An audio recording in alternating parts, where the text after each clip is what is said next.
This is such a big year for climate change in the UK, 2020. We've got the UN Climate Conference at the end of the year in Glasgow, but there's another really major event that's already got underway, which is our National Citizens Assembly on climate change. So 110 citizens selected from across the country coming together across 4 weekends to talk about how do we get from here to where we need to be, which is net zero, and what does that mean for people's lives? And I think this kind of approach has been popular and used in other countries for all sorts of topics, but it's quite a new thing for the UK, and I think it's such an essential piece of the puzzle on climate change. We need to know how people feel about climate change, how they think about climate change.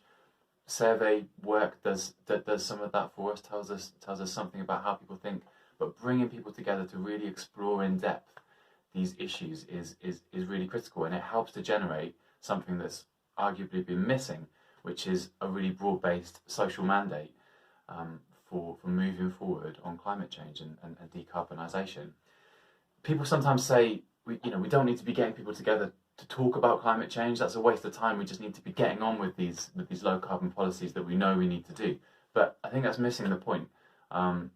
Climate policies that don't have public support are vulnerable, are fragile. They're vulnerable to changes in the political winds.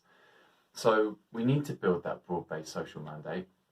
And I think that as we go through the year, whether it's climate campaigns to engage the public to be tuned into where people actually are, whether it's how we present what the UK is actually leading on in terms of climate change at the UN conference in Glasgow, I think we should be really proud of this work that's happening with the Citizens Assembly, and it's something that we can showcase and say to other countries.